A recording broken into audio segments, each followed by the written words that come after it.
제가 지난 안식일부터 이단에 관련된 설교를 하게 된 배경을 여러분이 좀 아실 것입니다. 이 재림교회는 일반 개신교회들이 미처 이해하지 못하는 혹은 알고는 있어도 제대로 강조하지 않는 상당히 중요한 성경의 진리와 교리들을 가르치고 있습니다.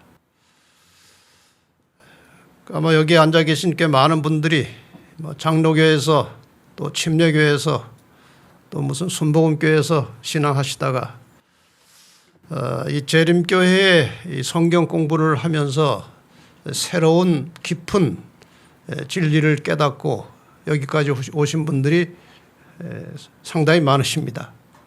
여러분은 참 다행스러운 일이지만 대체로 많은 사람들이 이 제7일 안식일 예수 재림교회는 이단이라고 교회에서 배웠을 것입니다.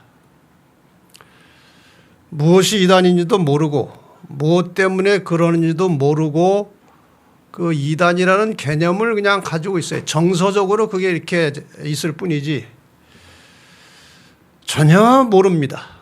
무엇 때문에 그러는지도 모르고 그냥 목사가 이단이라고 하니까 이단이구나. 그리고 이단하고는 상대하지 말라고 그랬으니까 상대 안 하고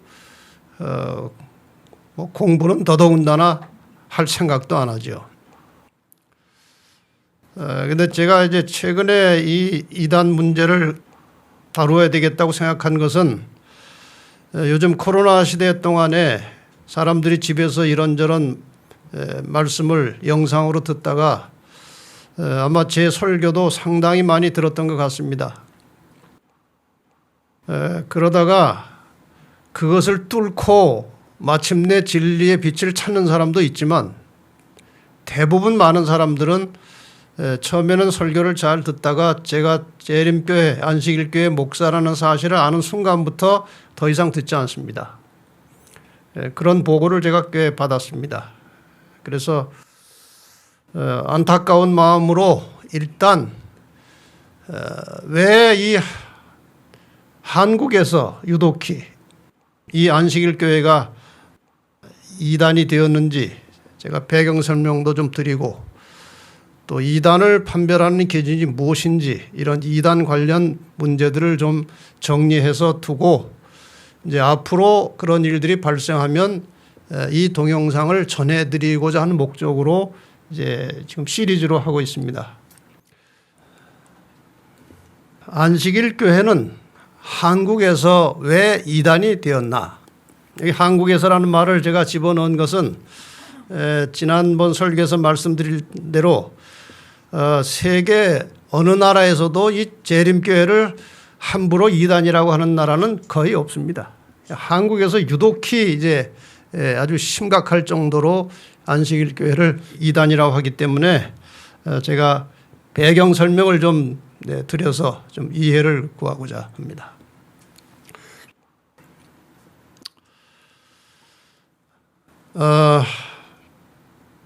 일단 지난번에 드렸던 내용을 잠깐 복습을 하고 시작하겠습니다. 세계적으로 이 안식일 교회에 대한 평가를 어떻게 하고 있는가? 옥스퍼드 기독교 사전에 보면 그들은 이 안식일 교인들은 성경이 신앙과 행실에 무오한 오류가 없는 규칙을 제공하며 그리스도의 재림이 임박하였음을 믿는 충실한 기독교 단체다 이렇게 정의하고 있습니다. 얼빙 핵삼이라고 하는 아주 유명한 이제 신학자가 쓴 종교 사전에 보면 비록 어떤 기독교인들은 그들을 이 안식일 교인들을 이단이라고 비난하지만 제7일 안식일 예수 재림교회 신학은 본질적으로 정통이다 이렇게 정의하고 있습니다. 브리테니커 백과사전도 보면 재림교인들은 모든 기독교인들이 지니고 있는 기본 신앙을 똑같이 가지고 있고 신구약 성경의 권위를 받아들인다. 아주 명백하게 이 재림교회가 어떤 교회인지를 정의하고 있습니다. 지난번에 소개해드렸던 세계적인 종교학자 월터 마틴이라고 하는 이 학자가 이 재림교회를 7년 동안 집중적으로 연구한 다음에 펴놓은 책이 이 제7일 안식일 예수 재림교회에 관한 진실, The Truth About Seventh-day Adventism이라고 하는 책을 냈습니다.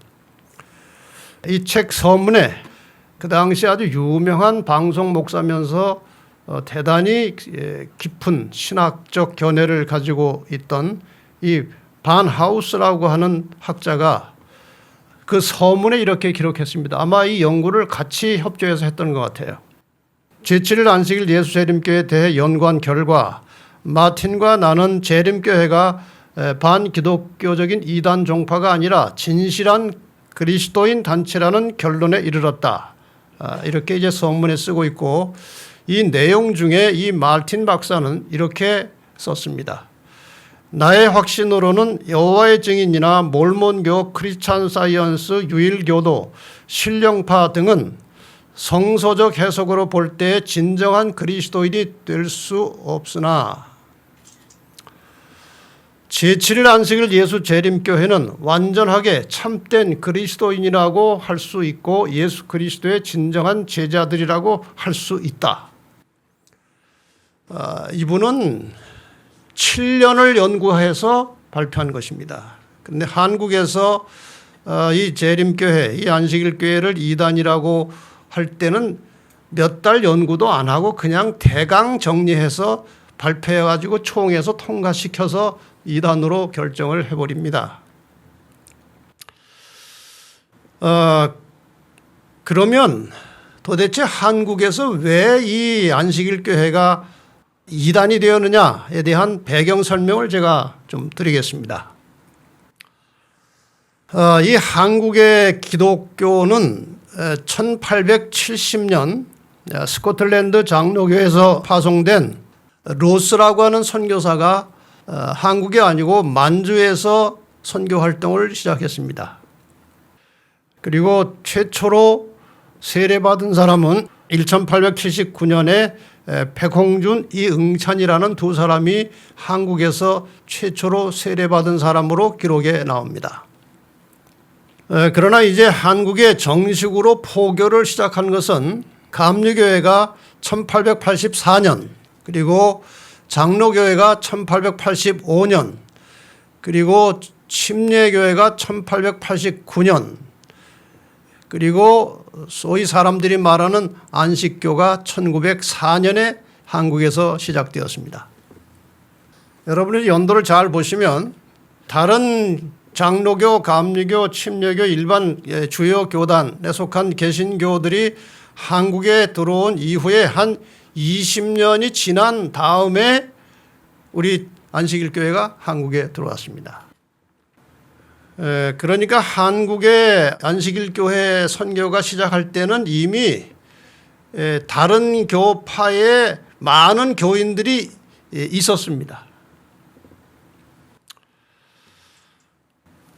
그래서 안식일교회가 이제 전도를 하는데 이 안식일교회는 가르치는 내용이 참 많습니다. 안식일도 가르쳐야 되고 또 영혼 문제도 가르쳐야 되고 성경 예언도 가르쳐야 되고 가르칠 것이 상당히 많아요. 근데 가르쳐 보니까 아예 기독교인이 아닌 사람들은 가르치는데 시간이 많이 걸리고 이해를 잘 못하고 이미 다른 교회 교인이 된 사람들은 빨리빨리 이해하고 잘 깨달았어요. 우리가 그렇다고 그 사람들만 골라서 전도하는 것은 물론 아닙니다. 근데 우리가 전도하는 과정에서 이미 다른 교회에 다니고 있는 사람들이 다 들어보고 이게 진리구나, 여기에 뭔가 있구나 해서 이 교회로 오는 사람이 점점 많이 늘어난 것입니다. 역사적 배경이 그렇습니다.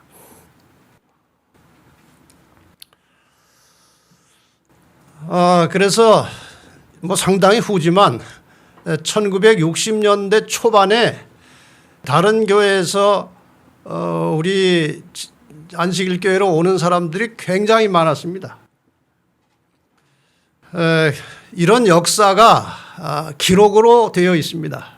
여기 장로교 통합 측 교단의 80회 총회에서 이단 사이비에 대한 보고서가 작성이 돼 가지고 결의가 된 게 있어요. 여기 뭐 글씨가 작아서 여러분이 잘 안 보이시지만 저 지금 노란색으로 칠해지는 저 부분에 상당히 중요한 단서들이 있기 때문에 제가 이제 별도로 설명을 드리겠습니다. 자, 왜 다른 교회가 안식일 교회를 이단이라고 하기 시작했는지 그 초기 역사가 여기에 나오는 겁니다. 아까 그 노란색 중에 한 부분입니다. 장로교 총회입니다. 1915년에 있었던 제4회 총회에 경기 충청 노회에서 예수 재강림 제7일 안식회라는 회의 유혹을 받아 그 교회 교리를 옳다는 자도 있고 그 회로 가는 자도 있는데 그 교를 어찌 처리하여야 좋을런지 묻는 헌의를 했다. 총회에서 이런 말이 나오는 것입니다. 이 안식일 교회로 사람들이 자꾸 가는 사람도 있고 그 가르침이 옳다고 하는 사람도 있는데 이 사람들을 어떻게 처리해야 되느냐가 이제 총회에서 제안이 된 겁니다. 그러니까 오래전이죠. 1915년이니까요. 여기에 대해서 이 총회가 어떻게 결의를 했는가 하면 그 교회 교리가 옳다 하는 자에 대하여는 그 당회가 권면하고 만일 직분 있는 자에게는 권면하여도 듣지 아니하면 면직시키기로 하오며 교회 교인 중에 그리로 가진 않았지만 그 교회가 옳다고 자꾸 하는 사람들은 면직시키라는 것입니다. 뭐 아무 이유도 없어요. 그냥 그렇게 하라는 겁니다. 그 다음에 그 교회로 가는 자에 대하여는 그 당회가 강권하여 보아서 종시 듣지 아니하면 그 당회가 제명하는 것이 옳은 줄로 아오며 이렇게 결의했습니다. 무슨 말씀인지 아시겠죠? 그냥 간 사람을 다시 권면해서 돌아오도록 하되 안 돌아오면 제명시키라 그렇게 결정을 한 것입니다. 그 다음에 이런 문구가 또 나옵니다. 그러나 경상노회가 제5회 총회에 올린 보고서에 의하면 물론 이것도 장로교에 있는 경상도에서 있었던 노회입니다. 그 보고서에 의하면 특별한 사건으로 울릉도에 40명 교인이 안식회로 갔사오며 그러니까 교회가 통째로 다 안식교가 된 거예요. 라는 충격적인 일이 발생하는 등 상당한 후유증을 겪은 모양이다. 1915년 16년 당시에 교인 40명이라면 엄청난 손실이 아닐 수 없다. 그러니까 장로교에서 가만히 있겠습니까? 교인들이 자꾸 안식일교회로 넘어가는 거예요. 그러니까 이 안식일교회 이단 문제는 처음에 어떤 교리 문제로 발단이 된 것이 아니고 일반 기독교인들이 안식일교회가 가르치는 진리를 배우다 보면 자꾸 안식일교회로 넘어가는 것입니다. 이렇게 해서 이제 안식일교회로 가지 못하도록 장치를 해 놓은 것이 이제 이단이라는 이제 장치를 해 놓은 겁니다. 제가 꽤 오래 전에 그 당시는 일이었습니다만 지금 아마 익산시죠. 전도회를 갔어요. 예식장을 하나 빌려서 전도회를 하는데 그 전도회장 앞에 큰 대형 버스가 한 대 와서 지키고 있는 거예요. 그래서 나중에 들어보니까 그 익산에 있는 아주 큰 장로교회에서 여기서 이제 안식일 교회가 전도회 한다는 광고가 나오니까 자기 교인들 거기 못 가게 하려고 지키고 있었던 것입니다. 거기 오면 싫어가지고 데리고 가려고 그런 것 같아요. 아니 이렇게 큰 교회가 이 조그만 교회가 뭐 조그맣게 전도회 하는데 아니 무슨 이런 일까지 하나 하고 알아봤더니 아주 오랜 옛날에 우필원 목사님이 거기서 전도회 할 때 그 교회에서 40명이 나갔다는 겁니다. 그래서 다시 안식일 교회가 전도회를 하러 오니까 이제 예민해진 거예요. 그런 일들이 자꾸 일어나는 겁니다. 그다음에 이제 그 보고서에 그 문서에 나오는 또 하나의 기록은 이제 최근에 있었던 일입니다. 제 78회기 그러니까 1993년에 총회, 이 통합측 장로교단 총회를 하는데 서울 동로회장 임병환 씨의 안식교의 이단성을 구체적으로 밝혀달라는 요청에 의하여 연구에 착수하여 제80회 총회 연구 보고서가 제출되었고 그대로 채택되었다. 여기에서 이제 안식일교회는 이런 이유 때문에 이런 교리 때문에 이단이다 하고 그 이단 연구하는 사람들이 정리해가지고 발표를 하고 그것에 의해서 안식일교는 이단이요 하고 이제 결의를 했다는 겁니다. 그러니까 1995년에 있었던 장로교 통합측 제80회 총회에서 다시 한번 정식으로 안식일교회를 이단으로 결의한 것입니다. 그런데 여기에 아주 복잡한 사연이 있습니다. 이렇게 갑자기 결의한 배경이 있어요.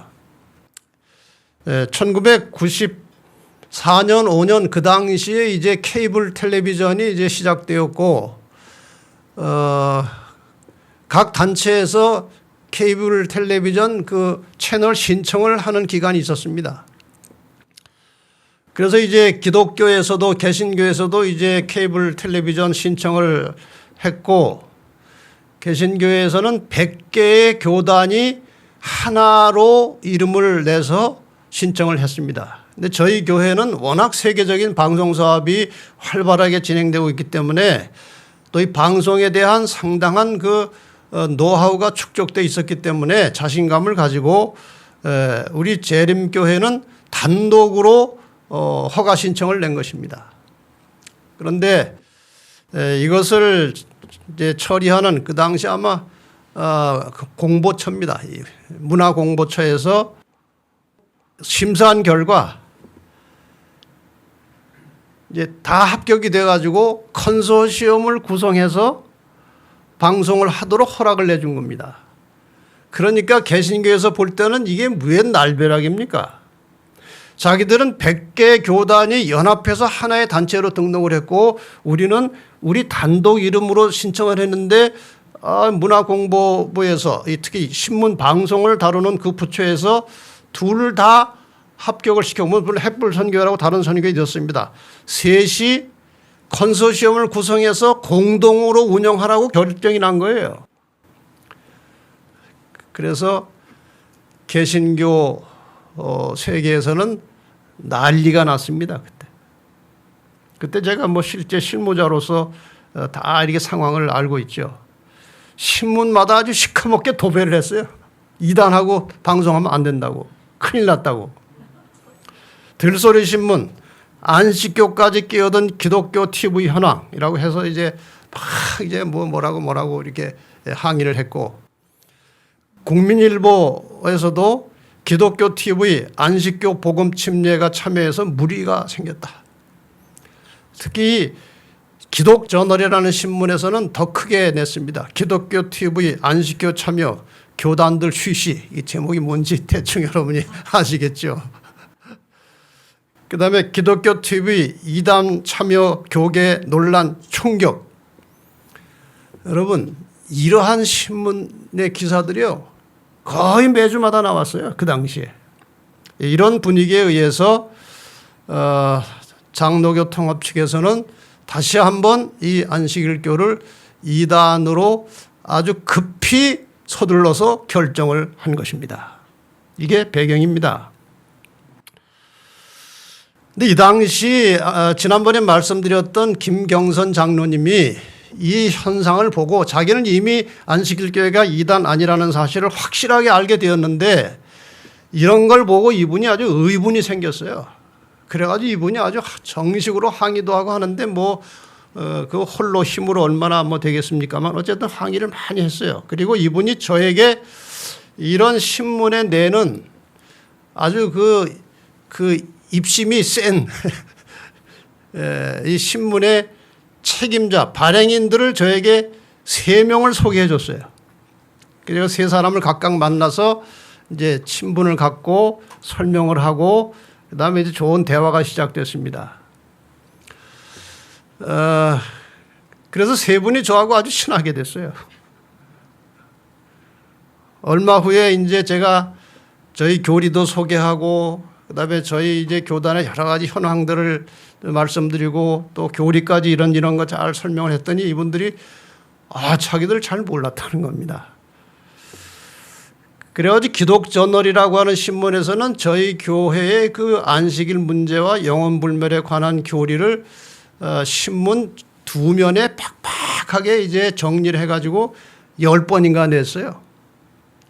그 다음에 마지막으로 이제 10번 낸 다음에 뭐라고 신문에 냈는가 하면 1면에 칼라판으로 해서 안식일 교회 2단 아닌 정통교회라 이렇게 신문에 냈어요.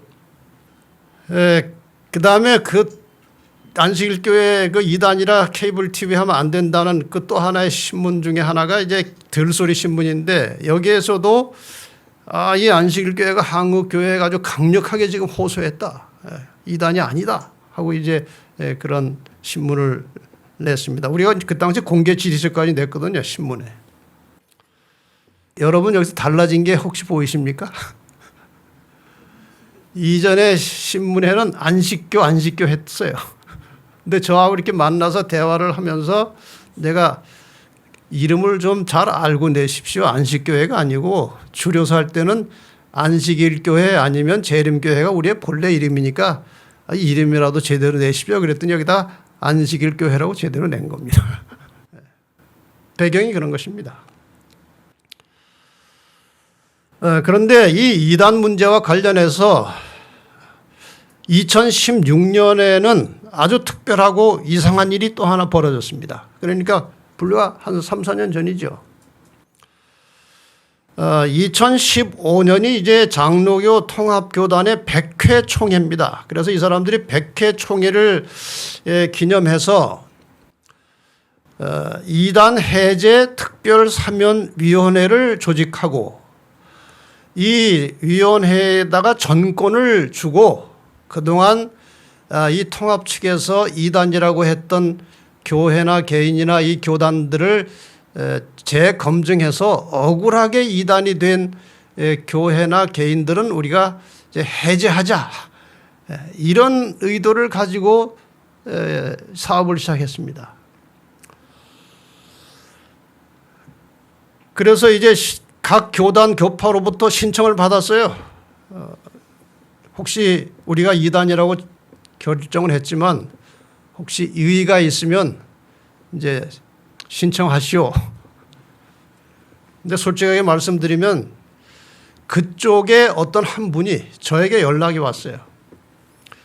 이런 결의를 했으니까 당신들 억울하게 지금 이단 소리 듣고 있는데 이 기회에 신청을 하십시오. 그래서 제가 이제 구비서류를 다 만들어서 신청을 한 것입니다.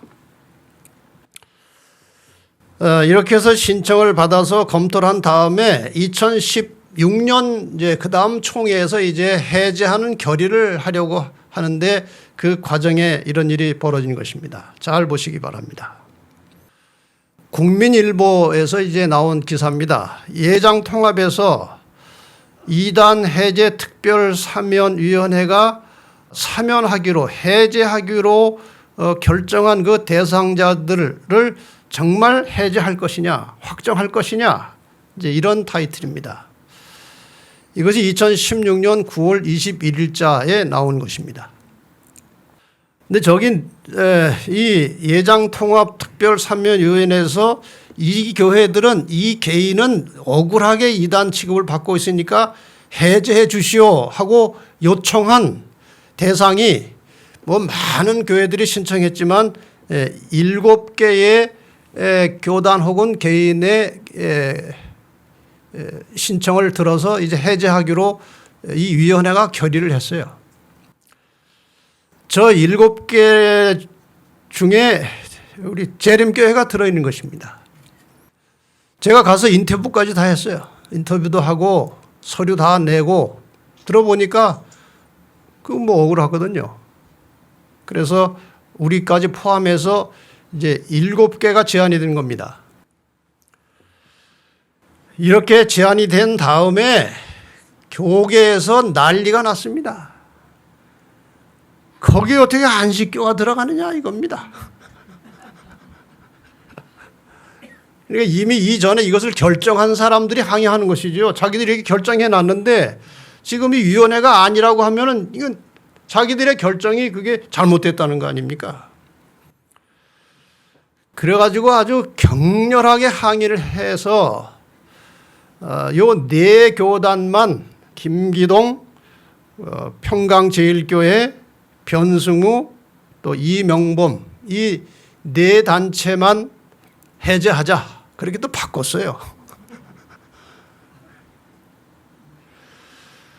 그리고 바꿔서 이제 발표까지 했습니다. 공개적으로 기자회견하면서 이 4단체는 그 각각의 대표들이 나와서 앞에서 막 울면서 사과도 하고 다 그랬어요. 그래가지고 발표까지 다 끝났습니다. 그런데 그 다음에 이제 그 원로 목사님들이요. 그러니까 옛날에 다 그 일을 했던 분들이죠. 이게 말이 되느냐. 그래가지고 또 굉장한 소요가 일어났습니다. 그래서 결국은 이단 해제하기로 한 4교회마저 취소한 것에 대해서 9월 22일 날 사과하는 성명서가 나왔습니다. 이게 이단의 현장입니다.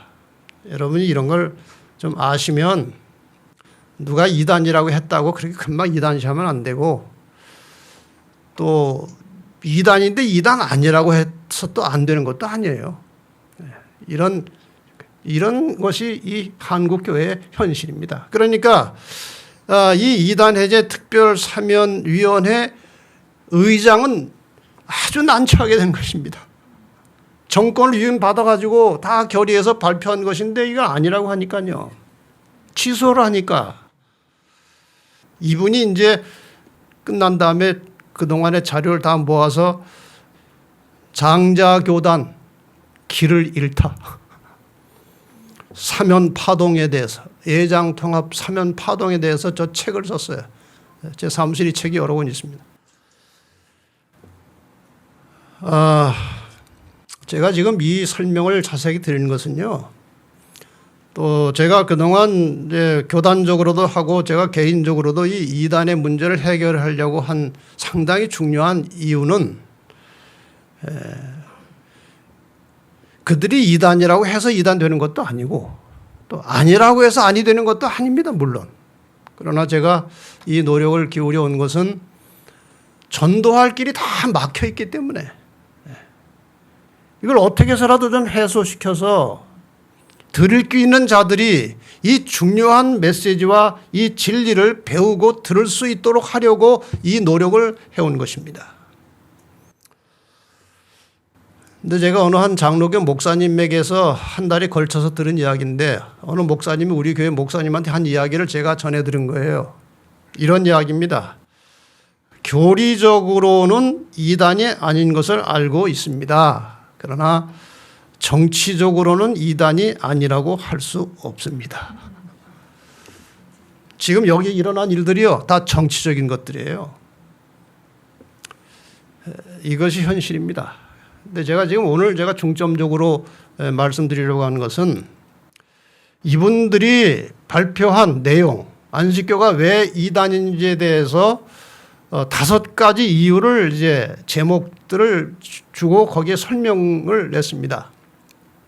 첫째, 윌리엄 밀러의 시한부 종말론과 안식교에 출발해서 거기에 설명을 좀 넣었고, 그다음에 계시론, 엘렌 G 화이트에 대해서 이제 공격하는 내용이 있고, 그다음에 영혼 멸절의 문제, 그다음에 안식일 문제, 그리고 율법적인 구원관을 가졌다. 이 5가지 큰 제목 하에 설명을 간단하게 쓰고 그러므로 이단이다. 이렇게 나온 것입니다.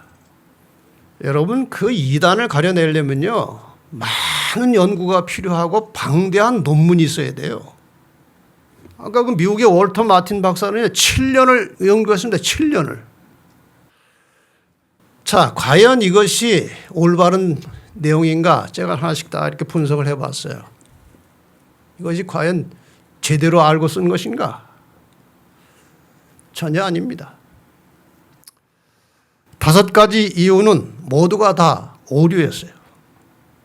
저희가 가르치는 대로 한 것이 아니고 그냥 왜곡된 내용이 거의 다였습니다. 첫째, 윌리엄 밀러의 시한부 종말론과 안식교회 출발이라는 제목으로 마치 이 안식일 교회가 시한부 종말론자들인 것처럼 몰고 가는 것입니다. 이게 잘못된 거예요. 역사는 이렇습니다.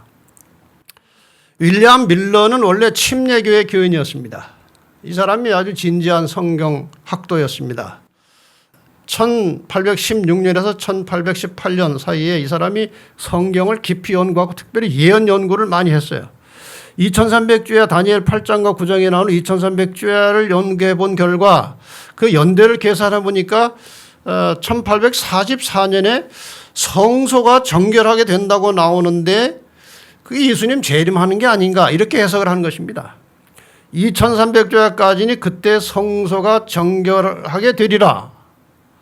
그래서 이걸 집중 연구하는 것입니다. 2300주야는 성경의 예언 해석으로 보면 2300년을 말하는 것입니다. 기산점이 언제냐? 여러 자료를 가지고 계산해 본 결과 주전 457년에 이제 이것이 시작돼 가지고 2300년이 지나니까 1844년에 끝나는 것으로 나온 겁니다. 그래서 이 정확한 계산법을 가지고 윌리엄 밀러가 1831년부터 어떤 사람의 요청에 의해서 그 가르침을 전파하기 시작했는데 짧은 시간에 불길처럼 이게 번져나가는 것입니다. 1844년에 예수님이 오신다. 이것이 초기에는 이 재림운동이 이 윌리엄 밀러 재림운동이 여러 다양한 교파로부터 환영을 받고 많은 사람들이 재림운동에 가담하게 되었습니다. 이 당시 재림운동에는 교파를 초월해서 많은 교파로부터 목사들이 같이 가담을 해서 같이 강사를 했습니다. 윌리엄 밀러 혼자 한 게 아니에요. 여러 교파의 목사들이 같이 강사로 활동을 했는데 한 200수십 명의 강사들이 그때 활동을 했다고 나옵니다. 그중에 감리교회에서 나온 강사들이 44%, 침례교회에서 27%, 조합교회 9%, 크리스찬교 8%, 장로교 7%, 성공회 2%, 화란개혁교회, 루터교회 그리고 퀘이커 교도들 여러 교파의 지도자들과 목사들이 이 윌리엄 밀러의 가르침을 그대로 배워서 전하는 강사가 된 것입니다. 그런데 1844년에 예수님이 안 오신 겁니다. 제가 이 문제는 나중에 다시 좀 상세하게 또 하겠습니다만은. 그래서 이 1844년에 예수님이 오시지 않았을 때 많은 사람들이 실망을 하게 되었는데 대체로 세 부류로 나눠졌습니다. 한 부류는 시기를 다시 정해서 재림을 전하는 사람들이 생겨났습니다. 그 다음에 기독교 신앙을 완전히 포기하는 사람들이 많이 생겼습니다. 완전히 기독교를 떠나버린 것입니다. 이 실망을 경험하고 나서. 그 다음에 세 번째는 시기를 정하지 않고 재림 신앙을 여전히 고수하는 사람들이 한 무리가 또 있었습니다. 이 사람들이 이제 초교파적으로 모여 앉아가지고 성경을 깊이 연구한 결과 생겨난 교회가 제7일 안식일 예수 재림교회입니다. 이 그림을 여러분이 잘 보시면 이 당시에 이 1844년에 예수님이 재림하지 않고 많은 사람들이 실망을 경험하고 떠나간 다음에 여러 교파의 아주 진지한 그리스도인들이 같이 모였습니다. 교파 초월해서 모여서 각자 자기들이 가지고 있는 성경적 교리들을 그때 처음으로 다 내놓고 같이 토의하기 시작했어요. 그래서 여러 교파의 신실한 성도들이 모여서 성경의 진리를 같이 연구하면서 그 흩어진 진리와 교리들을 하나로 모으는 일을 한 것입니다. 이렇게 해서 개신교가 각각 교파들마다 가지고 있던 성서적 진리가 하나로 모아지는 역사가 있었어요. 그래서 행위로 구원받는 것이 아니고 믿음으로 구원받는다. 그리고 1844년에 그 성소가 정결하게 된다고 하는 것이 빗나간 것은 성소를 제대로 몰라서 해석을 잘못한 것이다. 그래서 성소에 대한 깊은 연구가 다시 있어서 상당히 긍정적인 연구 결과가 나왔습니다. 그 다음에 성경 예언에 대한 깊은 관심을 가지고 성경 예언을 또 깊이 연구해서 하나의 통일점을 찾았습니다. 영혼은 불멸하는 게 아니고 멸절한다는 사상도 여기에서 이제 이 교파 저 교파에서 나온 겁니다. 그 다음에 우리의 몸은 하나님의 성전이기 때문에 깨끗하게 잘 보존해야 된다. 이런 건강에 관련된 사상도 그때 이제 나온 것입니다. 예수의 재림과 부활, 그리고 십계명과 안식일 문제, 이것이 다 이 과정 속에서 밝혀진 것들입니다.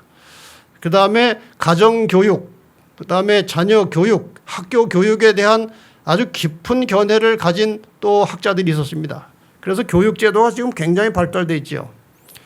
그 다음에 세례는 틀리니까 성경대로 침례받자 해서 침례, 성만찬, 이런 여러 성경의 매우 중요한 뼈대와 같은 교리들이 이렇게 해서 정리가 됐고, 이 균형진 성경적으로 기초를 둔 이 단단한 교리에 의해서 재림교회가 만들어진 것입니다. 그래서 재림교회와 함께 공부를 하면은 성경 가지고 하기 때문에 긍정하지 않을 수가 없는 것입니다. 그러다 보니까 다른 교파의 사람들이 자꾸 이 재림교로 오게 되고, 그러다 보니까 경계심이 생기고, 그러다 보니까 만나지 못하게 하려고 한 것이 이단으로 정한 것입니다. 그 다음에 두 번째, 계시론입니다. 엘렌 화이트이 이제 뭐 계시받은 선지자다, 성경과 거의 동등한 취급을 하는 그 엘렌 화이트의 책이 안식일교회를 지배하고 있다, 뭐 이렇게 이제 해서 이단이라고 하는 것입니다. 모든 종파마다, 교파마다 그 창시한 사람들이 있습니다. 칼빈은 이제 장로교를 창시했고, 웨슬리가 이제 감리교, 그리고 루터가 루터교 등등 뭐 개신교 주요 교단들이 다 그 시작한 멤버들이 있어요. 마찬가지로 이 안식일교회도 초기에 이 안식일교회 교리가 형성되는 과정에서 기여한 사람들이 여러 사람 있어요. 대표적인 사람들, 하이람 에드슨이라는 사람, 레첼 프레스턴이라는 사람, 이 안식일에 대한 빛을 가지고 교회 소개한 사람이 레첼 프레스턴이라는 여자였습니다. 조셉 베이츠, 그리고 제임스 화이트, 엘렌 화이트, 이렇게 엘렌 화이트이 교주가 아니고 이렇게 초기에 재림교회가 형성되는 과정에서 기여한 여러 사람 중에 한 사람이 엘렌 화이트입니다. 그런데 엘렌 화이트는 특별히 책을 많이 썼습니다. 엘렌 화이트이 그 책 쓴 분야를 보면요, 굉장히 여러 분야입니다. 49권의 책을 썼고 5,000개 이상의 그 원고를 이제 각 잡지나 무슨 여러 책에 기고를 했고, 그 분야는 종교, 교육, 건강, 사회문제, 예언, 출판, 역량, 경영, 가정 등 그리스도인 삶의 전반적인 분야를 다루고 있는 방대한 책을 썼습니다. 학력은 초등학교 3학년 중퇴입니다. 이것은 성령의 감동과 역사가 아니면 일어날 수 없는 기적입니다. 어떻게 초등학교 3학년 마친 사람이 이렇게 많은 책을 읽어보면 그 깊이와 넓이가 헤아릴 수 없는 이런 책들을 썼습니다. 그러나 이 재림교회는 이 책을 절대로 성경 위에 두지 않습니다. 인용은 하지만 이 화이트의 책들 가운데 성경과 맞지 않는 것이 있으면 단호하게 우리는 거절할 수밖에 없는 것입니다. 왜? 기독교 신앙의 근본은 성경입니다. 엘렌 화이트도 이런 말을 언급을 했습니다. 사람들이 성경에 거의 주목하지 않으므로 주님께서는 남녀들을 보다 큰 빛으로, 이것이 성경입니다, 인도하기 위하여 보다 작은 빛을 주셨다. 화이트이 성경을 큰 빛으로 보고 자기 책은 성경으로 안내하는 작은 빛이라고 표현한 것입니다. 이것이 정답이에요. 특히 사람들이 성경을 흥미있게 그리고 바르게 이해하고 공부할 수 있도록 써놓은 책이 이 소위 대쟁투 총서라고 하는 5권의 영문책입니다. 이것을 한국말로 번역한 것이 이제 최근에 이제 시리즈로 나와가지고 저 10권짜리를 15,000원에 보급하는 놀라운 일을 시작을 했었죠. 지금도 이제 우리가 보급을 하고 있습니다만. 저 10권의 책은요, 창세기부터 요한계시록까지 성경 전체를 아주 자세하게 실감나게 우리에게 풀어서 성경에 흥미가 없는 사람들도 성경을 아주 재미있게 이해하고 교훈을 받고 깨달을 수 있도록 만들어진 책입니다. 저희 교회 한 목사님이, 제가 뭐 어느 교회라고 말하면 다 알기 때문에 어느 교회 이름은 말 안 하겠습니다만은, 한국의 아주 초대형 교회 부목사가 우리 재림교회 어느 한 목사와 친구였어요. 그 친구하고 이제 만나기로 약속을 해가지고 이 대쟁투 총서 10권을 이제 선물로 들고 간 것입니다. 가서 이제 만난 자리에서 10권을 선물로 줬더니 깜짝 놀라더래요. 아니, 네가 이걸 어떻게 알고 나한테 이걸 가져왔냐고. 그래서 아니, 왜 그러냐고 그랬더니, 내가 이 책을 사려고 온 책방을 뒤졌는데 못 샀는데, 아니 어떻게 알고 네가 이걸 선물로 가져왔냐고. 그래서 아니 네가 왜 그 책을 그렇게 찾았냐 그랬더니, 이 개신교회 말이야, 유명한 목사들이 이 책 보고 설교한다고 소문이 났어. 그래서 나도 그 책을 좀 구하려고 했는데, 오늘 정말 고맙다고. 여러분, 이 책은요 대단히 좋은 책입니다. 여러분이 성경과 함께 이 책을 읽어가면 성경을 아주 폭넓게 이해할 수 있게 돼 있어요. 이런 책을 다 집필을 했습니다, 이분이. 그런데 한 페이지도 읽어보지 않고 그냥 무조건 엘렌 화이트를 거짓 선지자다, 뭐 교주다 이렇게 하는데 너무나 모르는 거죠. 너무나 모르는 것입니다. 다시 월터 마튼 얘기로 돌아갑니다. 이 사람이 어떻게 연구했는지 아십니까? 안식일 교단의 인쇄물들과 화이트의 증언들을 포함한 거의 모든 글들을 읽고, 이 사람은 화이트 책을 거의 다 읽었어요. 읽고 난 후 필자는, 자기는 화이트 여사가 주 예수 그리스도를 사랑하고 자기가 그렇게 인도되었다고 느낀 바대로 그분을 위해 증거하는 일에 아낌없이 자신을 헌신한 참으로 거듭난 그리스도인임을 믿는다. 책을 읽고 나면 그렇게 함부로 말할 수 없습니다. 얼마나 내용이 심오하고 방대하고, 저는 뭐 이 책을 뭐 늘 거의 읽으면서 합니다만은, 줄을 치려고 하면요 줄을 안 칠 것이 별로 없어요. 그렇게 중요한 말씀들이에요. 그 다음에 또 다른 제3의 인물입니다. 이 윌리엄 F. 올브라이트라는 박사는요, 당대의 굉장히 세계적인 석학입니다. 1950년대 존스 홉킨즈 대학의 교수로 있었고, 세계적으로 가장 저명한 고고학자고 석학입니다. 이 사람이 이제 자기 책 석기 시대에서 기독교까지, From the Stone Age to Christianity, 이 책에 서문에서요, 과거 250년 동안 있었던 선지자적인 인물 5명의 이름을 자기 나름대로 분석해서 올려놨어요. 독일의 하인리 하이네, 프랑스의 레옹 블라, 프랑스의 쥘 베런, 스웨덴의 에마누엘 스베델보리, 그리고 미국의 엘렌 G. 화이트. 놀랍지 않습니까? 이 사람은 엘렌 G. 화이트를 알 리가 없죠. 그런데 자기 아래에서 박사 코스 공부하던 한 학생이 엘렌 화이트의 책을 잔뜩 갖다 준 거예요. 흥미가 생겨가지고 그 책을 많이 읽고 나니까 놀라운 것입니다. 그래서 선지자적인 인물이라고 여기다 올려놓은 거예요. 이 사람은 정말 유명한 박사입니다. 그 당시에.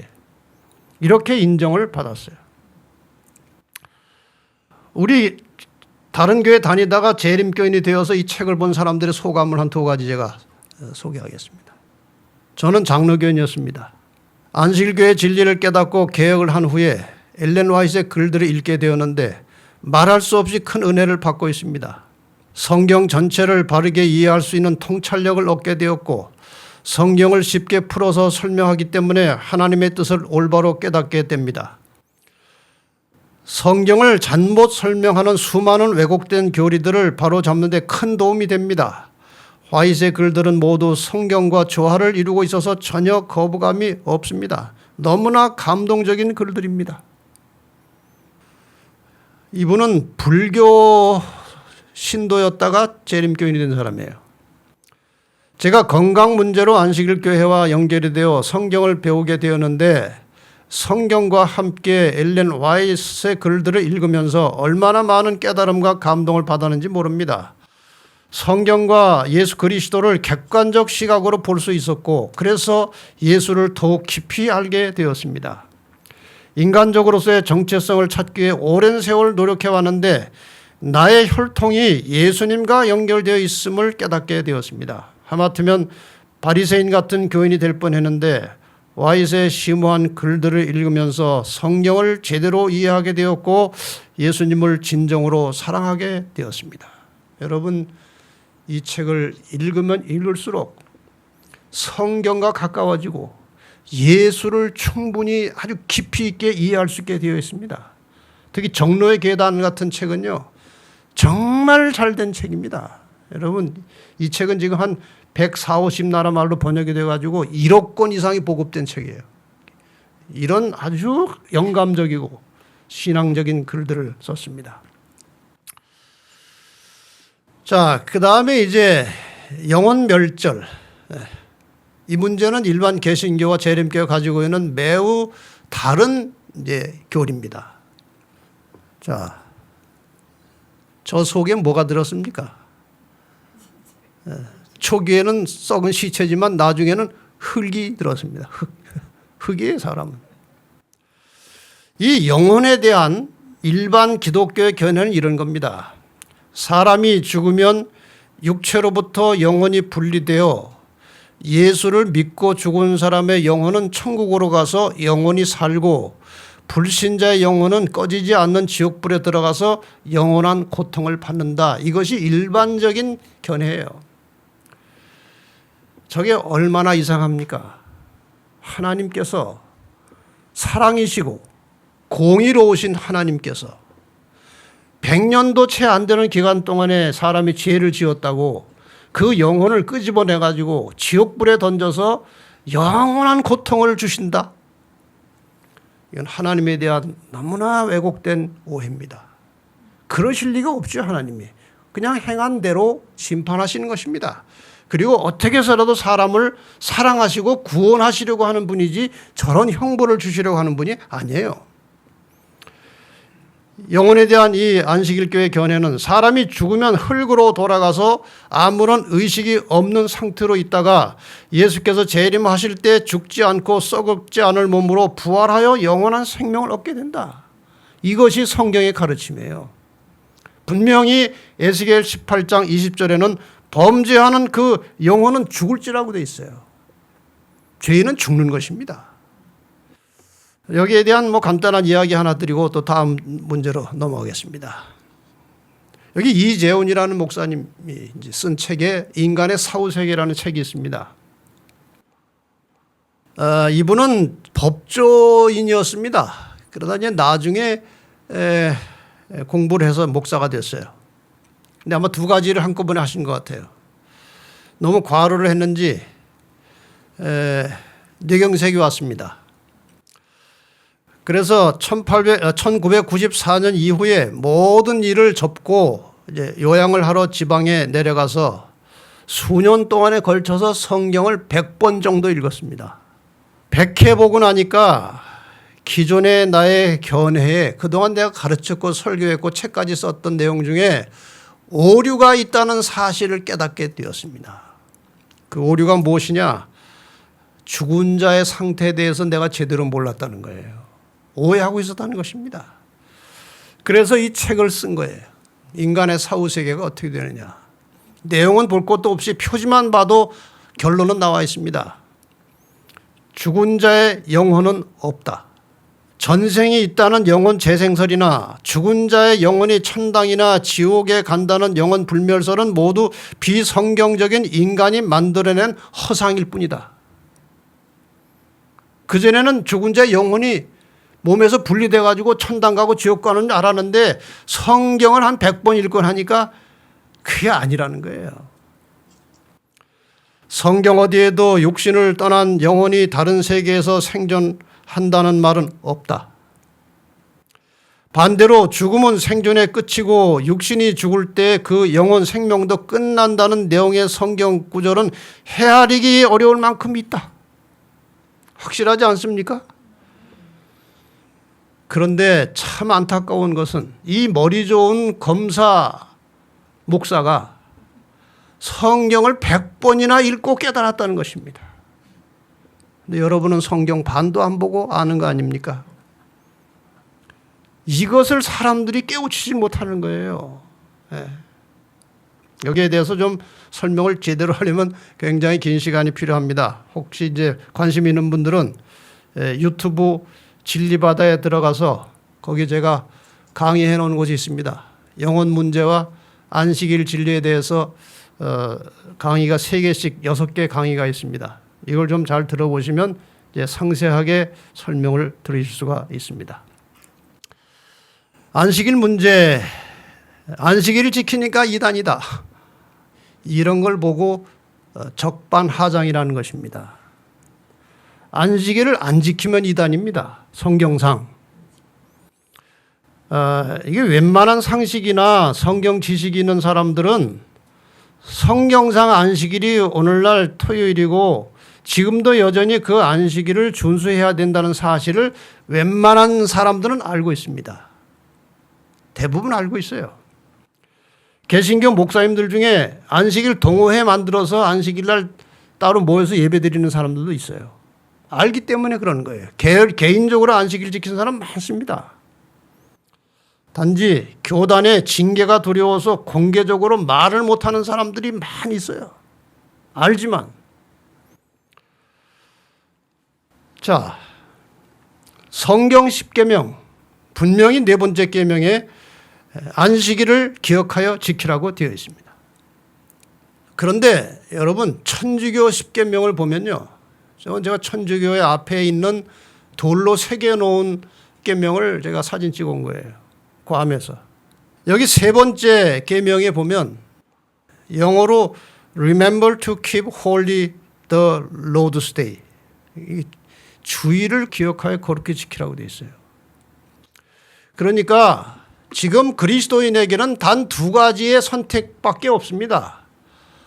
성경상 안식일을 지킬 것이냐, 천주교 10계명을 지킬 것이냐, 하나님의 계명을 지킬 것이냐, 둘 중에 하나예요. 다른 이유를 자꾸 갖다 붙이면 안 됩니다. 이건 아주 명확한 것이에요. 기독교인이라면, 특히 개신교인이라면 성경의 10계명을 지켜야 하는 것입니다.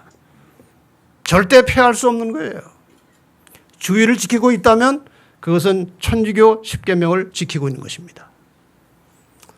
여기에 대해서 미국의 성결교 목사님 한 분이 이제 제대로 배워가지고 공개적으로 이 문제를 제기했습니다. 2012년 1월 달부터 시작했습니다. 그래가지고 이 내용을 광고로 미주 동부 지역의 한국일보의 광고로 12번을 냈습니다. 이런 식으로. 이 제목들을 보면 안식일 거론이 왜 이단이냐? 안식일 지키는 게 왜 이단이냐? 불법 일요일 예배 그 뿌리가 뭐냐? 안식 후 첫날과 일요일 예배가 과연 성서적이냐? 그렇지 않다는 거예요. 사도들은 안식일만 지켰다. 일요일이 주일인가? 이런 제목으로 12번에 걸쳐서 공식적으로 공개적으로 일요일이 잘못됐다고 이렇게 했지만 아무도 답변을 못하는 것입니다. 답이 없는 것입니다. 여기에 대해서. 한국에서도 이 내용을 좀 간추려서 냈죠. 그때 나온 반응 중에 하나가 강원대 한 목사님은 깊이 고민하던 문제를 드러내 주셔서 감사하다. 한국 기독교계가 진지하게 이 문제를 다루게 되기를 소망한다. 자기도 고민하고 있었다는 것입니다. 이게 일요일이 예배일이 아닌데 예배를 드리고 있다는 것에 대해서 경기도 남양주시 한 목사님은 나와 같은 생각을 하신 분이 있다니 반갑다. 자기도 일요일이 틀렸고 안식일이 맞다고 생각하고 있었는데 이 같은 생각을 하신 분이 있군요. 반갑습니다. 안식일을 개혁함이 옳다. 나는 안식일을 지키고 일요일은 선교의 날로 활용할 것이다. 두말할 필요가 없습니다. 안식일은 너무나 명백한 것입니다. 십계명이 말하고 있는 것입니다. 끝으로 율법주의적인 구원관을 가지고 있느냐 안식일교회가. 자, 이 재림교회는 매우 일목요연하게 정확하고 명확하게 성경에 근거해서 만들어 놓은 기본 교리 책이 있습니다. 여기 28개가 아주 명확하게 기록되어 있습니다. 이 내용 중에 구원에 대해서 이렇게 말하고 있습니다. 166쪽에 그리스도를 믿는 믿음을 통하여 마음은 성령으로 체험을 입는다. 하나님의 은혜의 선물인 이 동일한 믿음을 통하여 회개하는 죄인은 의롭다 하심을 받는다. 에베소 2장 8절 말씀을 여기 인용한 것입니다. 너희가 그 은혜를 인하여 믿음으로 말미암아 구원을 얻었나니 이것이 이 구원이 너희에게서 난 것이 아니요 하나님의 선물이라. 구원은 100% 믿음으로 얻어지는 하나님의 선물입니다. 이것이 저희 교회의 교리예요. 아니 우리 책에까지 기록해놓고 믿고 있다고 하는데 자꾸 너희는 그렇게 안 믿는다 그게 이상하지 않습니까? 왜 우리가 이렇게 믿는데 그렇게 안 믿는다고 그래요? 이게 재림교의 기본입니다. 더 나가서 160쪽에 보면 하나님의 화목의 봉사는 율법의 행위로 구원을 얻으려는 인간의 노력이 헛됨을 드러내준다. 율법을 준행해서 인간의 노력 가지고 구원받는 것은 헛되다는 사실을 아주 명확하게 우리가 기록하고 있습니다. 그런데 왜 안식일교회는 율법을 그렇게 강조하느냐? 지금 저 그림은 무슨 그림인지 아시죠? 이스라엘 백성들이 애굽에서 홍해 건너서 이제 탈출해서 나오는 장면입니다. 이스라엘 백성들이 애굽에서 나와서 홍해를 건너서 광야에 나오기까지 이들은 하나님의 명령과 안식일을 제대로 준수하지 못했습니다. 그런데도 하나님께서 구원해 내셨어요. 맞습니까? 구원하신 다음에 신명기 5장 15절에 보면은 너는 기억해라. 내가 애굽 땅에서 종이 되었더니 너의 하나님 여호와가 강한 손과 편팔로 너를 거기서 그 죄악 세상 애굽에서 인도하여 내었나니 그러므로 이건 무슨 뜻이에요? 구원해 냈으니 너의 하나님 여호와가 너를 명하여 안식일을 지키라 하느니라. 구원 받으려고 안식일 지키는 거? 아닙니다. 절대로 아닙니다. 구원을 받았기 때문에 하나님의 백성이 되었기 때문에 그분의 말씀에 순종하여 안식일을 지키는 것이죠. 그 외에 그분의 말씀 순종하는 것에 대해서도 신명기 27장 9절과 10절에 명확하게 나와 있습니다. 내가 내 하나님 여호와의 백성이 되었으니 그런즉 이해가 되시죠? 하나님의 백성이 되었다 이게 은혜로 믿음으로 하나님 백성이 되었으니 그런즉 내 하나님 여호와의 말씀을 복종하여 내가 오늘날 내게 명하는 그 모든 명령과 규례를 행할지니라. 확실합니까? 이것이 율법주의적입니까? 율법주의적 구원이라는 것은 이러이러한 조항의 율법을 다 지켜야 구원받는다는 것이 율법주의예요. 그러나 저희는 절대로 그렇게 가르치지 않아요. 구원받았으니까 기꺼이 즐거운 마음으로 구원해 주신 하나님의 말씀에 순종하라는 것입니다. 자, 지금 5가지 안식교회가 왜 이단이라고 하는지에 대한 그들의 제목, 그들의 설명에 대해서 제가 다 설명을 드렸습니다. 이해가 되셨습니까? 다 틀린 거예요. 올바른 게 하나도 없습니다. 그런데 저희한테 물어보지도 않고 한 번도 상의도 안 해보고 자기들이 이 사람들은 이렇게 믿는다 해서 이단이다 이렇게 해놓은 것입니다. 자, 제가 이 자료를 준비하면서 이런 생각이 들었습니다. 예수님께서 십자가에서 하신 말씀이 생각이 났습니다. 누가복음 23장 34절. 예수께서 가라사대 아버지여 저희를 사하여 주옵소서. 자기 하는 것을 알지 못함이니이다. 저희를 그렇게 이단이라고 하는 사람들이 몰라서 그러는데 어떻게 합니까? 아버지여 사하여 주옵소서. 자기 하는 일을 알지 못합니다. 그런데 왜 안타깝습니까? 이래서 안타까운 거예요. 마태복음 23장 13절에 화 있을진저 외식하는 서기관들과 바리새인들이여 너희는 천국 문을 사람들 앞에서 닫고 너희도 들어가지 않고 들어가려 하는 자도 들어가지 못하게 하는도다. 잘 몰라서 이단이라고 한 것 어쩔 수 없어요. 그러나 그들의 말을 들은 사람들조차도 이 진리를 깨달을 수 없도록 막아버리는 것입니다. 제가 바로 이러한 이유 때문에 지금 이 이단 문제를 다루고 있는 것입니다. 생각이 있는 사람, 올바른 판단력이 있는 사람들은 이 강의를 들으면 분별할 수 있을 것입니다. 잘못됐다는 사실을. 그래서 이 재림교회가 이 마지막 시대를 향해서 전하는 이 성경의 놀라운 빛을 제대로 보고 깨달아서 구원받는 역사가 일어나게 되기를 바랍니다. 이제 마지막 결론을 말씀드리고 끝내겠습니다. 제가 이걸 준비하면서 느낀 것들을 그냥 정리해서 드리는 것입니다. 자신의 판단 기준으로 다른 사람들을 판단하거나 정죄하지 말라는 것입니다. 이건 우리도 다 해당이 되는 거예요. 자기 기준으로 남을 판단하면 안 돼요. 더 나아가서 판단을 넘어서 정죄하면 안 되는 것이죠.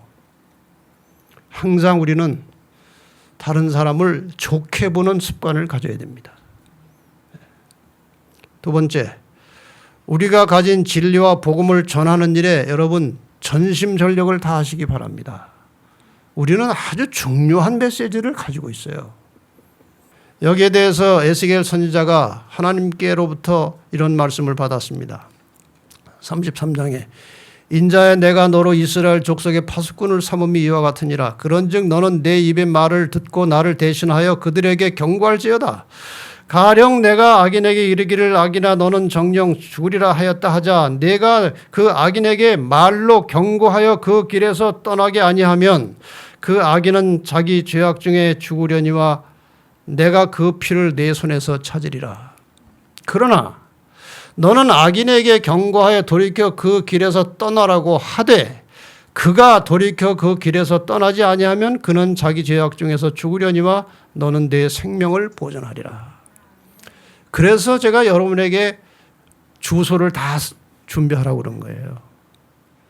여러분이 알고 있는 모든 사람에게 그들이 듣든지 안 듣든지 우리는 이걸 전해야 됩니다. 여러분 사명을 가지시기 바랍니다. 내가 알고 있는 이 사실을 다른 사람에게 전해서 다른 사람 살게 하는 그런 사명을 가지시기를 바랍니다. 밀러 당시의 재림 성도들처럼 주님이 곧 오신다는 생각으로 살 필요가 있어요. 요즘 정말 긴박합니다. 이 코로나가 어떻게 전개되고 어떻게 세상이 끝날지 예측할 수가 없어요. 그러니까 오늘 나의 생명이 다할지라도 주님의 재림을 맞이할 수 있는 준비, 언제 주님이 오실지라도 주님을 영접할 수 있는 준비된 그리스도인의 삶을 살기를 바랍니다. 그 다음에 성경과 함께 엘렌 화이트의 글들을 좀 더 진지하게 읽고 묵상하시기 바랍니다.